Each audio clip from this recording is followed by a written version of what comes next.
So Taichi Uemura is based in the University of Nagoya, and he will be talking about direct categories for opetopic sets and opetopes. Please go ahead. Thank you. Hi. Thank you for introduction. And yeah, thank you for organizing this nice seminar. And thank you for all the participants. Right. So today I want to talk about yeah, opetopes and opetopic sets. And yeah, well, yeah, some participants in Japan might have had similar talk last year somewhere. But today I will include more examples and more details, so you can hear something new maybe. All right, so let's start. So what are opetopes?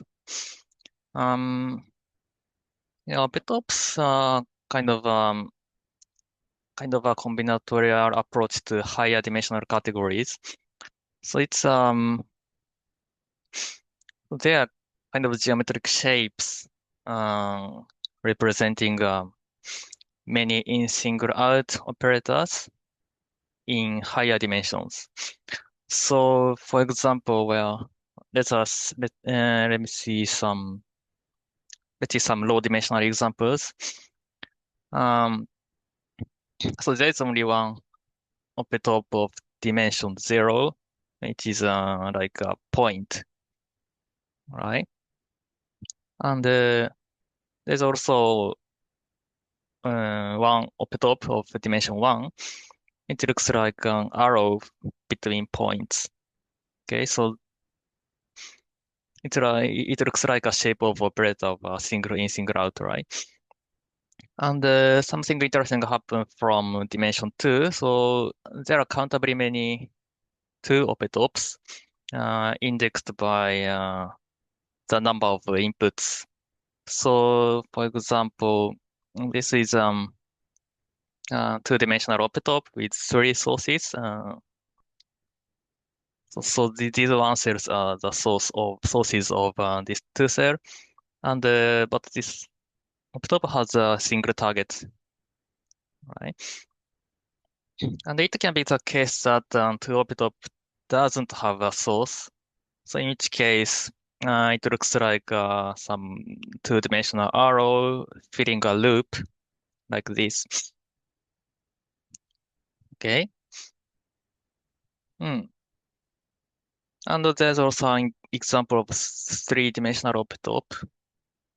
Um, so it is a kind of three-dimensional arrow, and it has unique target, which is a two-dimensional opetope. And its source is like must be a pasting diagram of two-dimensional opetopes. So, for example, like this. Um, okay, and a condition is that these sources and target must share its boundary. So the boundaries are like yeah, you can see the boundaries of the spacing diagram. The target is the same, and yeah, it becomes difficult to draw 4 dimension, 5 dimensions, and so on. But yeah, kind of analogous ones. Okay. Hmm. So these are opetopes, and opetopic sets is yeah, formal co-limit of opetopes. Or so more formally, there's a category whose objects are opetopes and morphisms are well defined in some way. And the opetopic set is a set valid prechief on the category of opetopes O. So for example, well, this is an example of opetopic set. It's yeah, gluing of some opetopes, maybe in different dimensions, right? Hmm. Okay, so this is an intuitive explanation of opetopes and opetopic sets. So, but yeah, formal definitions is not obvious from this intuition. And indeed, there has been and indeed a lot of definitions have been proposed. So the first definition was by Baez and Dolan, who introduced opetops, and yeah, these contributors propose a lot of definitions from different perspectives. Um, but but I think these definitions are well not sufficiently accessible mm, or mm, or easy to understand. Um, well, some of them are just too long. Well, yeah, some of them takes 10 pages or to 20 pages just for definitions, and it is not nice, I think. And also some of them need some amount of prerequisites, like operas, polynomial monads, type theory, maybe. This makes the theory of opetopes a little bit less accessible, I think. So I want more elementary, concise definition of opetopes and opetopic sets. So that is a kind of motivation for this talk. And yeah, recently there's actually nice uh, elementary definition of opetops proposed by Leclerc. Um, yeah, the idea is pretty simple. Well, namely, opetope is a poset of cells, in which the the ordering represents the subcell relation. So it's like abstract polytopes or abstract complexes. Yeah, the idea is that similar to such kind of combinatorial topology. And but the characteristic is that yeah, the subcells of codimension one are marked as a source or a target, or maybe both. So for example, on the left side, for example, the opetope, the two-dimensional opetope on the left is encoded as poset below. Um, yeah, I think this is quite intuitive. So for example, C0 is the top element here. And so for example, B1 is a source of C0. So B1 is a subcell of C0, which is marked as a source, which is just ID not S. And B3 is also a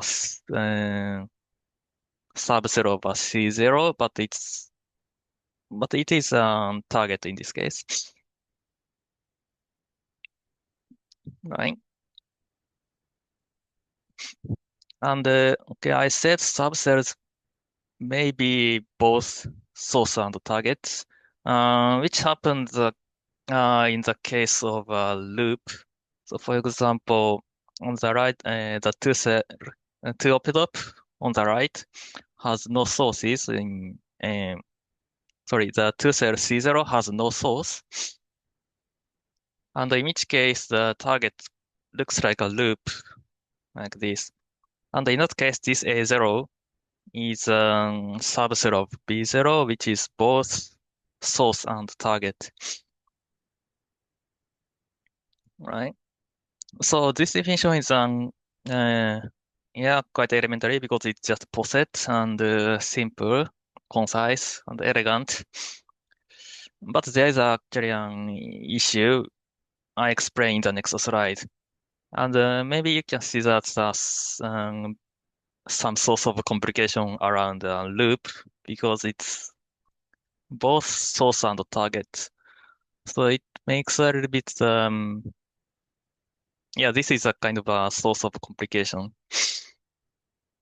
And the acceleration happens when there are two more loops and there are multiple loops.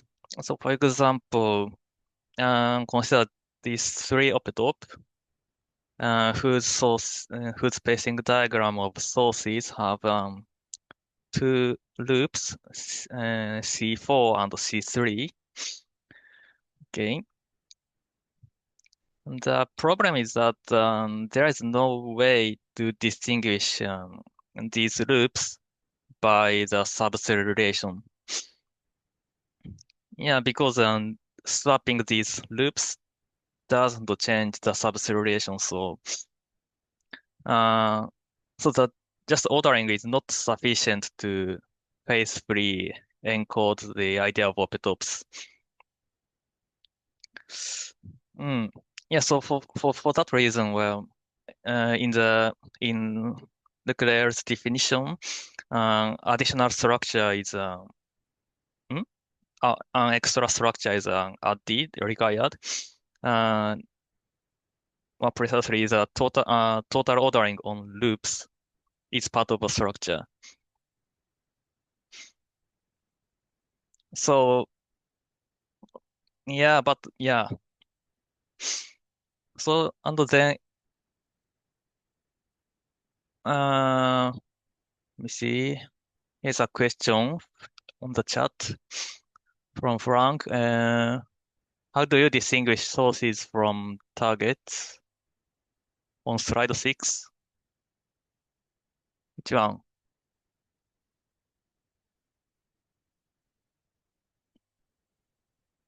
Mm, yeah, that's it. Yeah, so the information about source and target are also part of structure. So this labeling is also part of structure. So does it make sense? Yeah.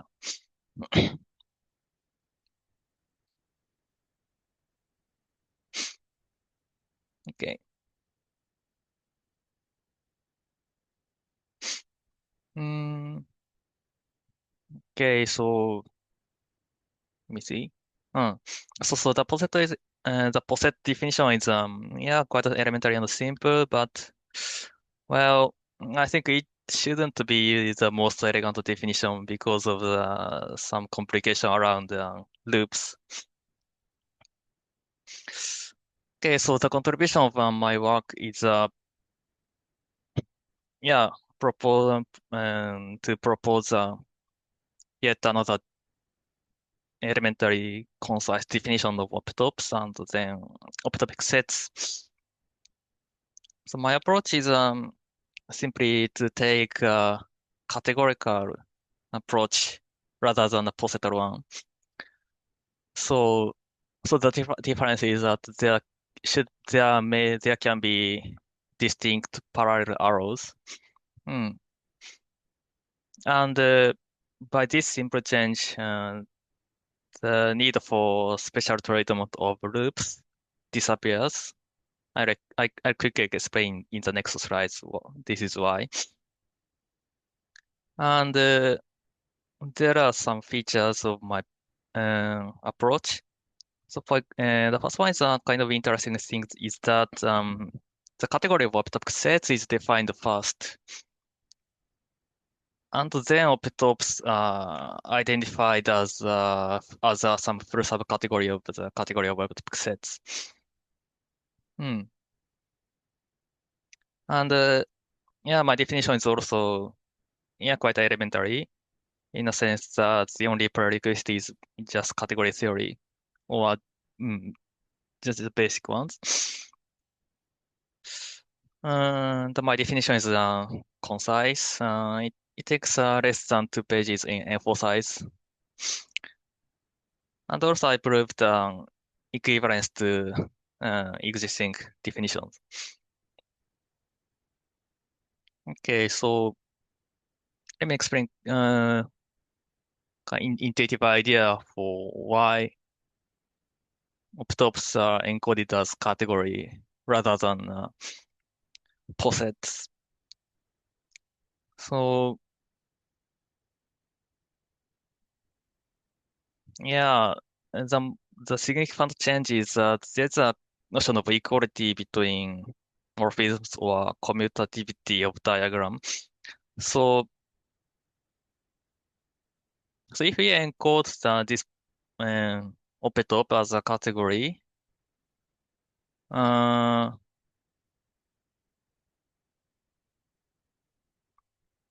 it is possible to make some diagram commutes and some others doesn't commute. For example, in this case, this optope is encoded in my approach as a category in which the diagram on the left commutes. So this is a commission of the inclusion from D1 to C2 and then B1. And the other way is embedding D1 into C4 and then B1. This commutes. And in this diagram, well, target is marked as T and the other arrows are all source arrows. But on the other hand, the right diagram doesn't commute.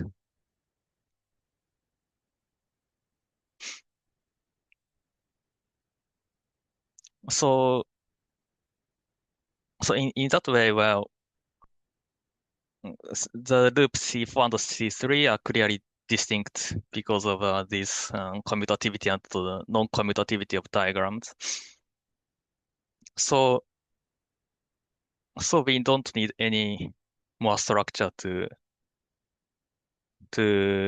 deal with loops. Okay.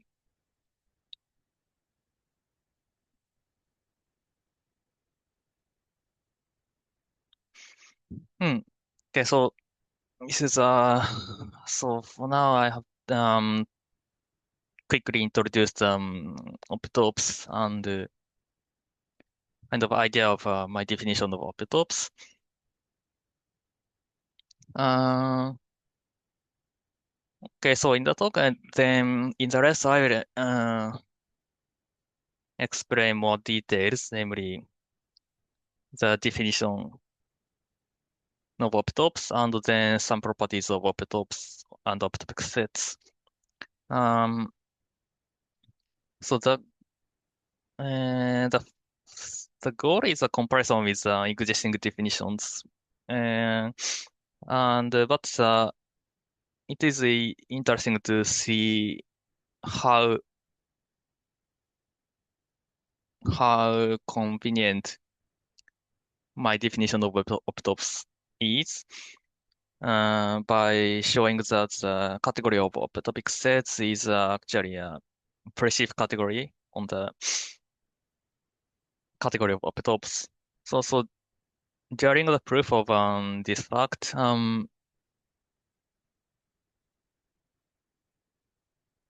yeah, maybe we can see how my definition works. Anyway, okay.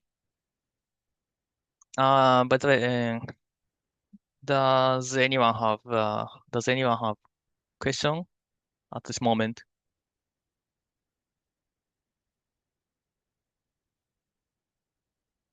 Okay. Hmm. Okay, if no, then let's start. Okay, so before showing the definition, I just make a quick remark on foundations. Um, this so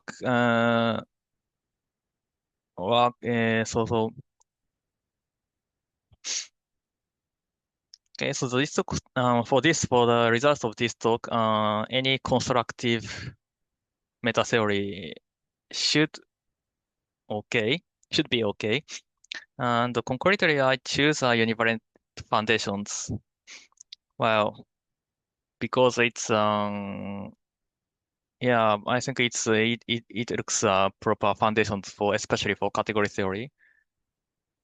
Um, but if you are not familiar with invariant foundations, then you can interpret types as groupoids for this talk. It should be fine. Okay, so let's start division. Let's see. So first, we quickly remind some concepts in category theory. So first definition is it's a category is said to be count if its type of object is a set. Okay. So in non-invariant foundations, you can interpret the types as groupoids. So this division is read as a category is count if its groupoid core of it is a discrete category. So this is also equivalent to saying that the identities are the only isomorphisms in it. Hmm. And the example is that any poset is a Gaunt category. So in particular, I frequently use the poset omega of finite ordinals. Okay. And yeah, the next is one is kind of some special case of direct category. Yeah, I use omega direct category, which is Gaunt category equipped with a conservative functor to omega, which is called the degree functor. So because A is assumed to be Gaunt, the conservatives, namely isomorphism reflecting, is actually equivalent to identity reflecting condition. Um, so this functor is conservative. Uh, Namely, it reflects identity.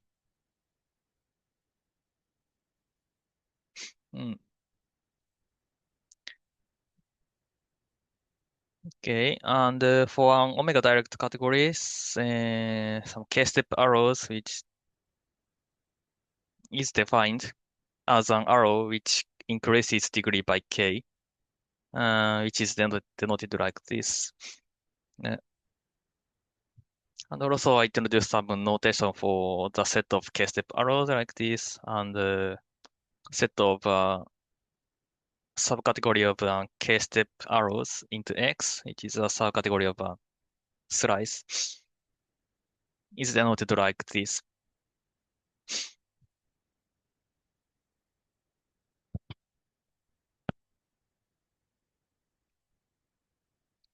This okay, now I define a pre-opetopic set uh, as an omega direct category A equipped with a subset of one-step arrows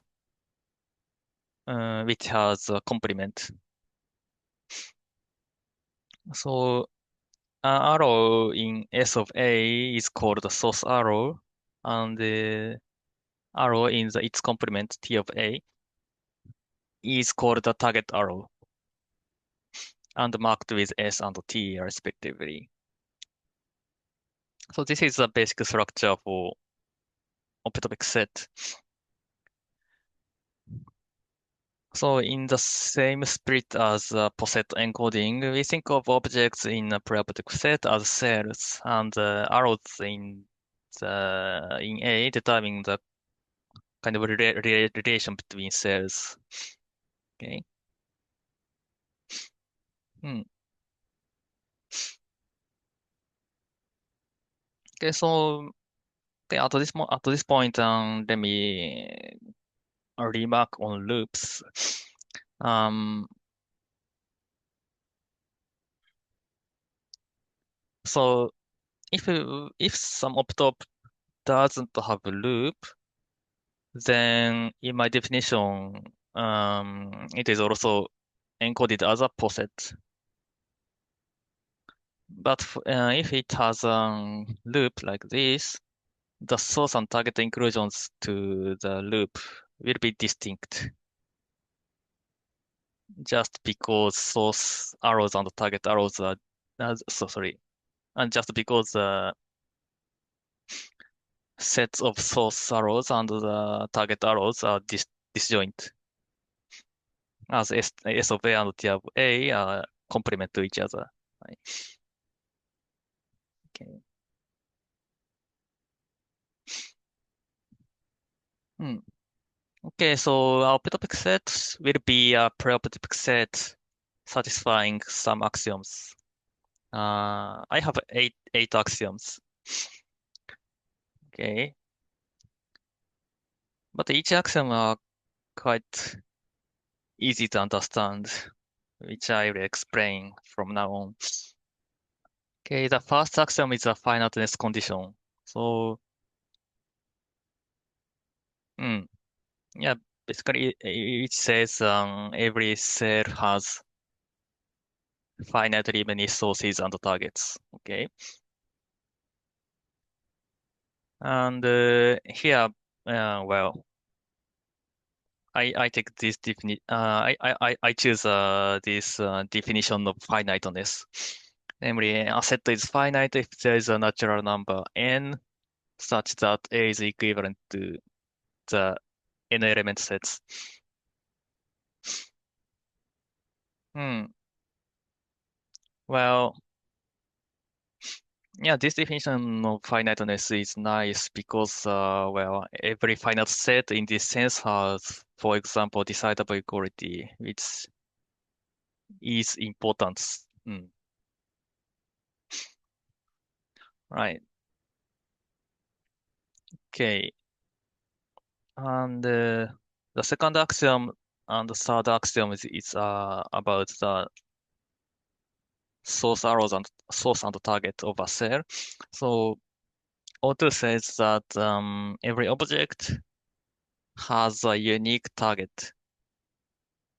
Okay, so it expresses the singular nature of opetopes. And the axiom 3 says, yeah, kind of expresses the exception of one-dimensional opetope. So because one opetope is a single in, so every object of degree 1 should have unique source arrow into X. Okay. Hmm. And for the next axioms, I introduce a couple of concepts, terminology. So consider some composable pair of one-step arrows F and G. We say F and G is homogeneous if they have the same kind, namely either both F and G are source arrows or both F and G are target arrows. And in the other cases, F and G is called homogeneous, uh, namely either F is a source arrow and G is a target, or F is a target and G is a source. In that case, F and G are homogeneous. Sorry, heterogeneous. Then by a homogeneous or heterogeneous factorization of a two-step arrow, we mean, yeah, factorization into homogeneous or heterogeneous one-step arrows. Okay. Hmm. Then the next two axiom says that every two-step arrows has a unique homogeneous factorization and a unique heterogeneous factorization. Okay, so let me explain the meaning of these axioms. So consider an example of where embedding of a zero cell into a two cell. So, so there are four cases for such situations. Um, these four cases on the on the top.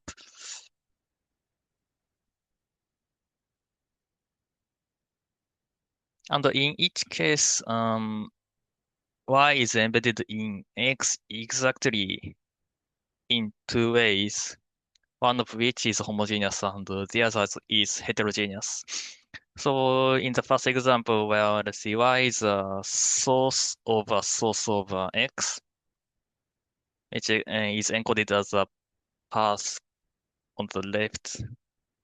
Okay, but y is also a source of target of x, which is the right path.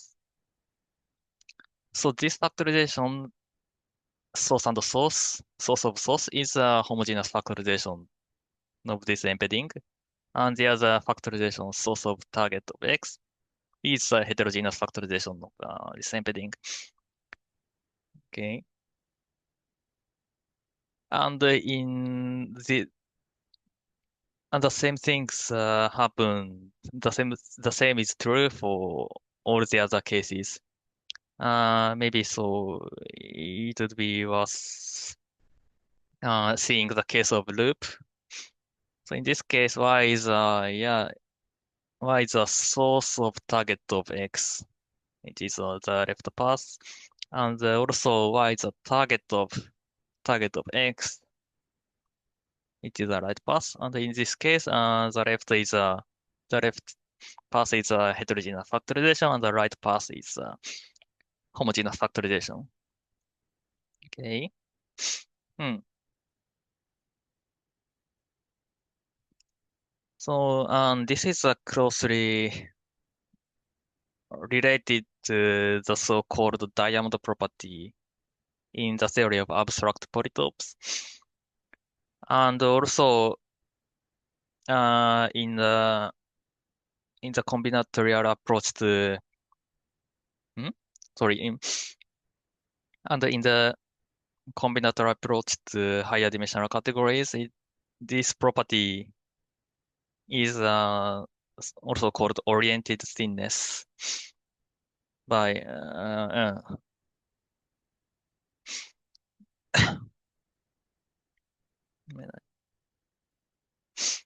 hmm.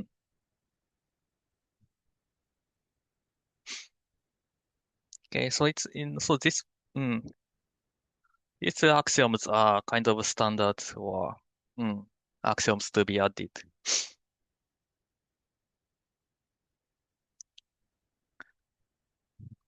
Okay, and the next axiom, this is a little bit long, and probably you don't have to understand uh, this sentence. So the intuitive idea is that, well, Opetop, an Opetop has a kind of three structures on sources of a cell. So for example, let us consider three Opetopes. So each source is from a pasting diagram right like this. And we can see a tree structure on this pasting diagram. So if we map every one cells to edges of a tree, and mapping every two cell to node in the tree,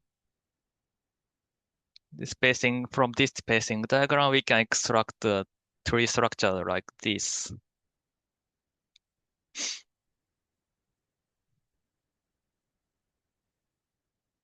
Hmm. Okay.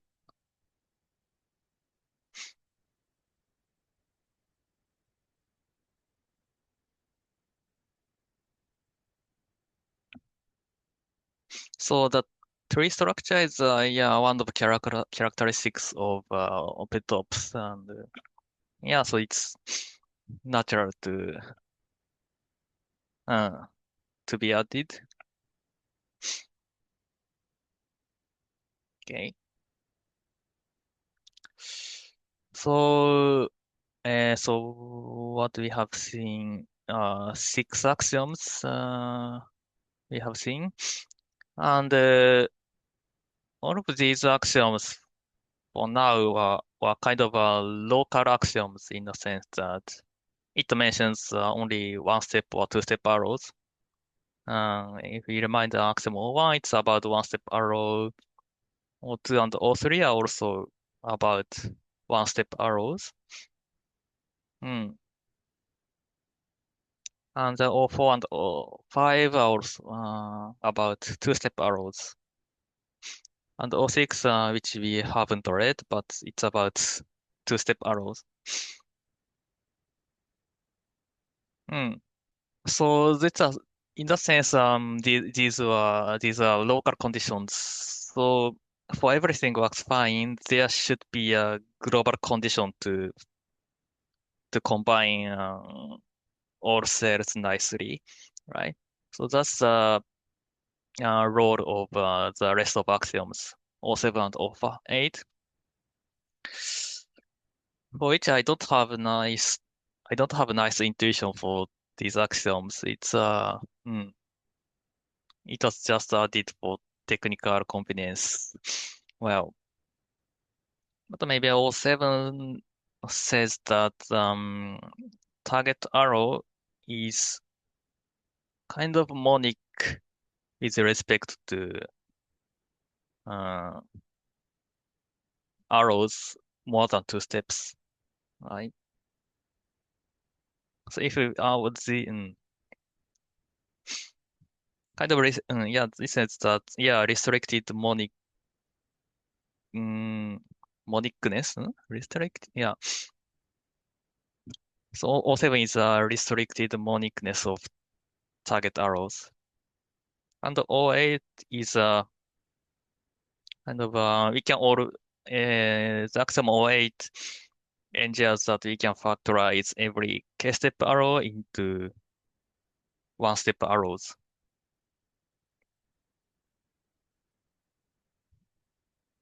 Okay. Hmm. So because the case of k equal 2 is covered by previous axioms, uh, so for the rest we just need k greater than or equal to 3. Okay. Hmm.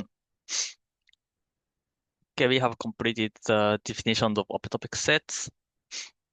And opetope is then an opetopic set in which a terminal object exists. Hmm. So now we have the category of opetopic sets whose objects are yeah, small object sets, and morphisms are yeah, essentially structure preserving maps. Namely, it should be a functor, and the preserve should preserve degrees, source arrows, and target arrows. Then the category of opetops is the its first subcategory of opetops. Yeah, so the morphisms of opetops need not preserve the terminal objects. Okay. Uh, okay, 40 minutes past. So, okay. And I show a summary of results. The first thing to prove is that the category of optopic sets is a precise category over all. And you can show an equivalence with the existing definitions. We pick the polynomial monod definition, which is given by Koch, Joyal, Batani, and Mascari. Uh, And also, but they just give the set of opetopes. So, but we have a category of opetopes. So we compare to my definition to existing definitions at the category level. But for that, I use presentation of the category of opetopes described by Hotan. So, my definition. So this shows the correctness of my definition. Okay. Hmm. So do I have about 15 minutes? All right. Yes. Okay. Uh, and yeah. Okay. See.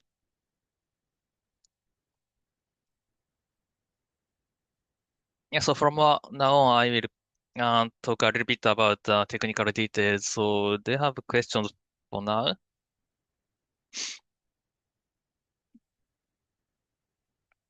Hmm. Okay.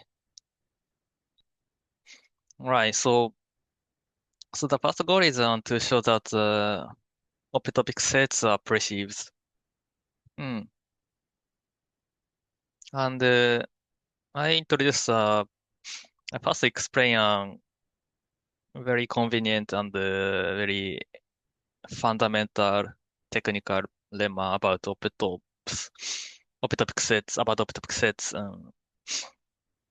This is which I call normalization property. So it says in any opetopic set, arrow, every k-step arrow for k greater than or equal to 2, uniquely factors into k one-step arrows G1 to GK such that G1 to GK minus 2 are target arrows and the rest is homogeneous. Hmm. And by normalization, I mean this fact. I call this kind of factorization is the normal form. Okay. The proof is a kind of rewriting style. So we can factor any arrow into one-step arrows in any way because of using some factorization axioms, and rewrite such factorization according to axiom of 1 to of 5. Namely, for example, we can rewrite some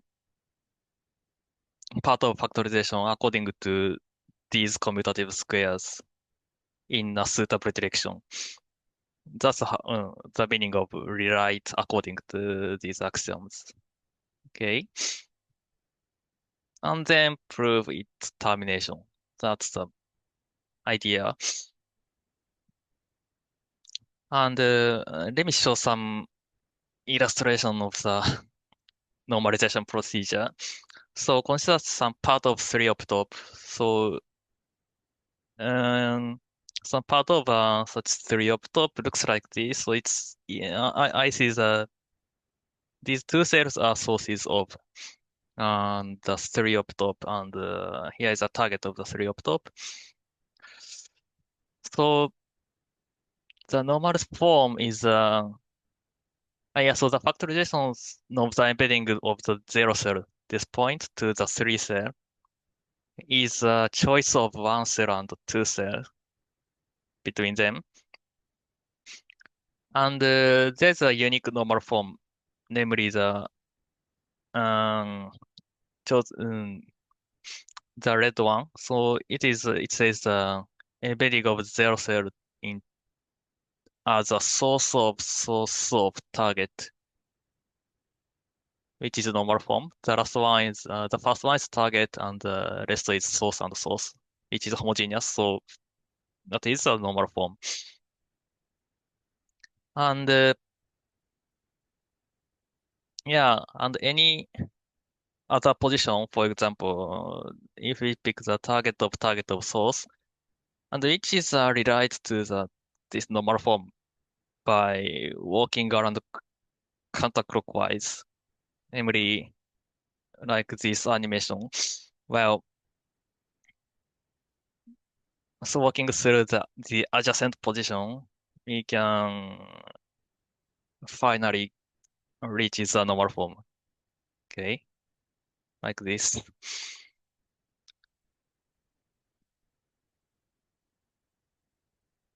Hmm. Kind of this is what is happening in this normalization procedure.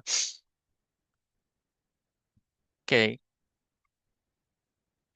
and also I have to remind the tree structure on sources. So let's write the set of source arrows into X like this, and then this S slice A source slice X is a set of nodes of a tree like this. Then we can prove some properties of morphisms of opetopic sets. So for example, which might be called local rigidity. So for example, if we have two parallel morphisms of opetopic sets which agrees on some object X, then it must agree on slices, its slice. So the proof uses normalization under the tree structure, namely by normalization and also using the uniqueness of targets. It reduces to the case of kind of the agreement on the source sources. So it suffices to that F1 and F2 agree on the sources of X. For this, well, use the tree structure because there is only one, at most one map preserving the tree structures. Okay.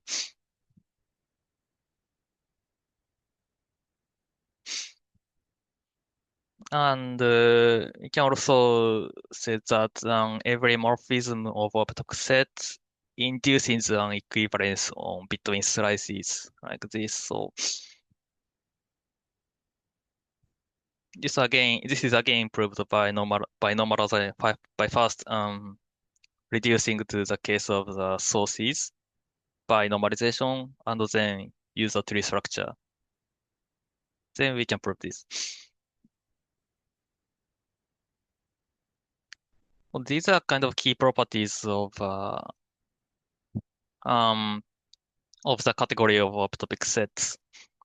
So you have a lot of corollaries from this. So for example, all the category of opetopes is a Gonto category. So if you have an equivalence, which must be the identity, I mean. Mm,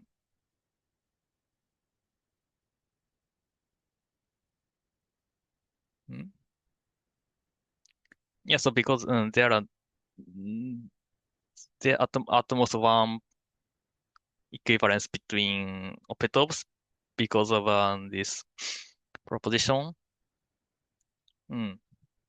And also the previous proposition says that this is every morphism is a right vibration of categories. And because of opetopic sets are gone to categories, every fiber is discrete. So as a corollary, every morphism of opetopic set is a discrete vibration. And from which, or almost from which, it follows that every slice of the category of opetopic set is perceived categories over A.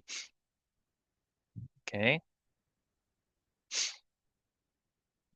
We are almost here. Okay. Then, okay, next thing is to show a kind of smallness of the category of object set, which follows from the finiteness condition. So again, by a normalization and the finiteness of finiteness axiom, we can say that every slice of an opetopic set is a finite category. Then as a corollary, every opetope is finite, and then the category of opetopes is small. Okay.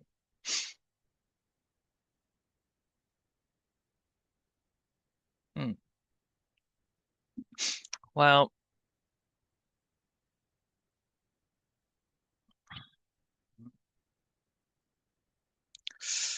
okay, and then some interesting phenomena is that the category of opetopic set is naturally extended to a pre-opetopic set. Yeah, actually, to a opetopic set. Uh, the degree of an opetope is defined as the degree of the terminal object of it, and the morphism is a source or target if the unique morphism from the image of the terminal object to the terminal object is a source or target in the codomain.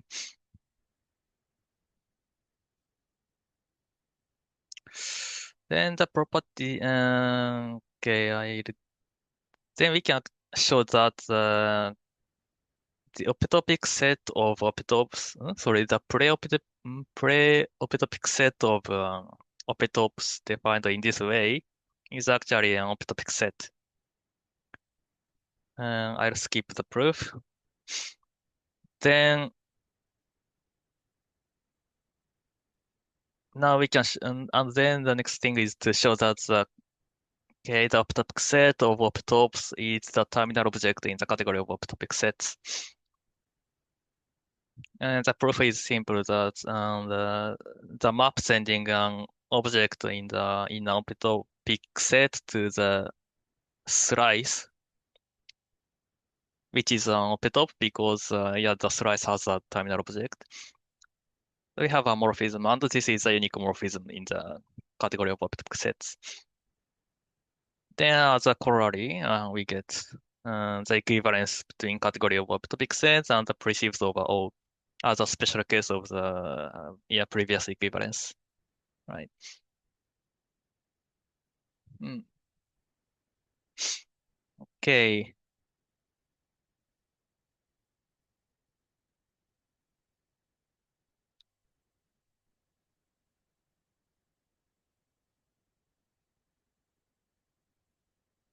So for this proof, uh, uh, the proof is very quite straightforward in some sense. And I just rely on this normalization property and yeah, the tree structures. And the point is that there is no need for yeah, なんか special treatment on loops as in the posetal approach. This is not, yeah, loops exist, but there's nothing special to do with loops.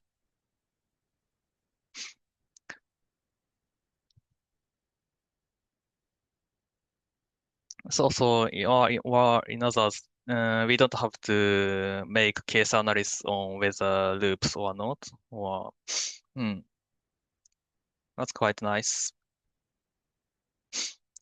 Okay.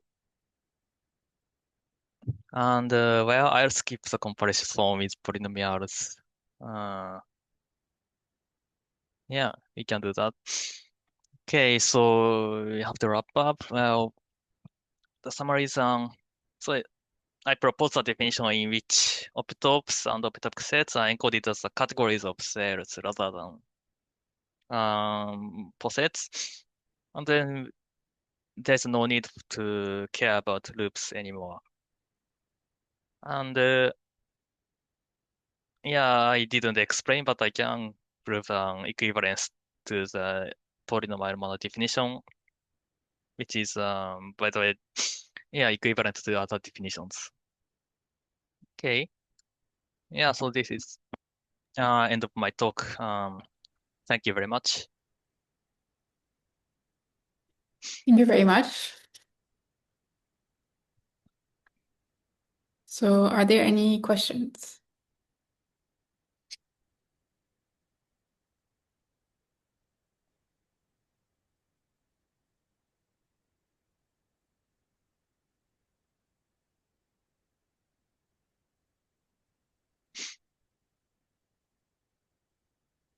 Okay, no. So maybe I have a question. The first one is there a draft available about this or?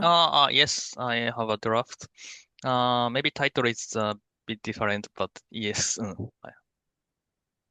Okay, and then the second one is could you give a bit of intuition about the part that you skipped? Maybe. I skipped polynomials, right? Yes, yes. Yes. Well, polynomial is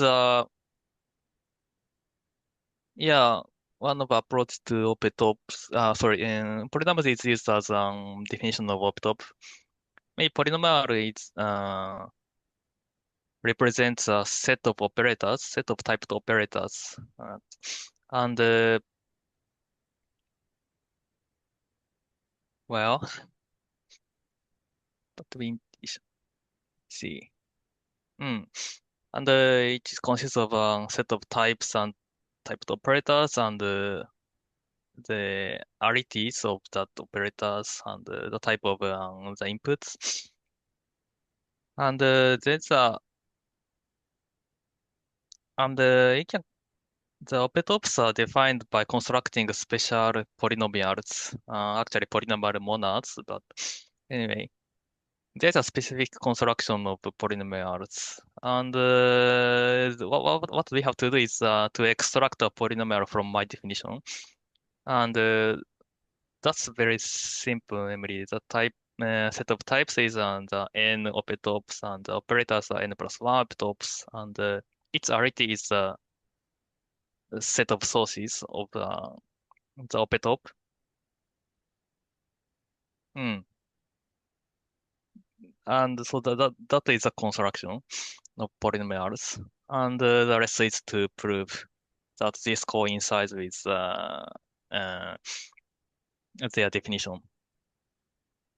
Okay, so intuition is that opetopic set like this, sorry, opetope represents kind of a shape of operators, right? So that is yeah, intuition. Mm. Okay, Okay. thank you. There is a question please go ahead, Alexander. So my question's in the chat. I'm in a cafe, so it might be a bit loud. Huh?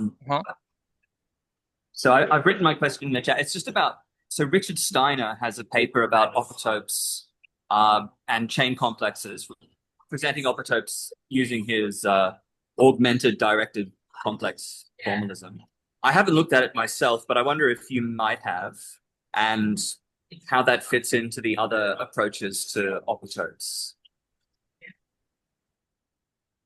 Hmm.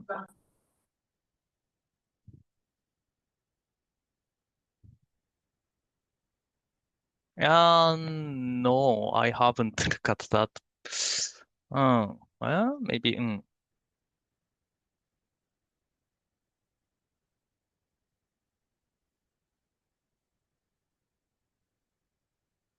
Sorry, I don't have much to say about that. No, that's all right. That's all right. Mm. Thought you might have Uh, had a look, but I haven't read it either. So.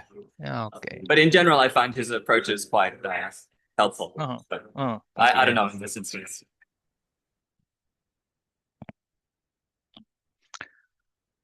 Oh, okay. Uh, Let me see. Soichiro also asks, can you capture computers by modifying some of your axioms?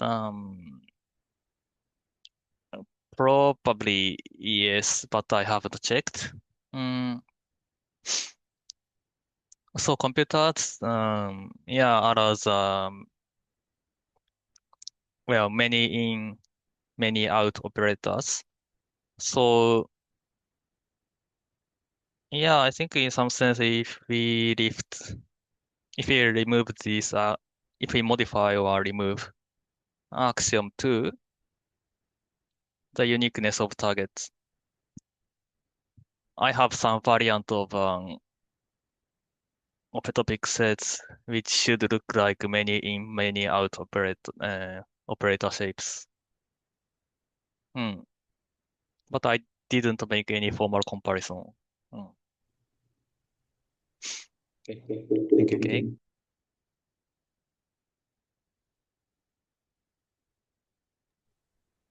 Okay, any other questions? Okay, if not, thank you very much, Taichi, again. And the next seminar will be on February 27th, and I hope to see you all there.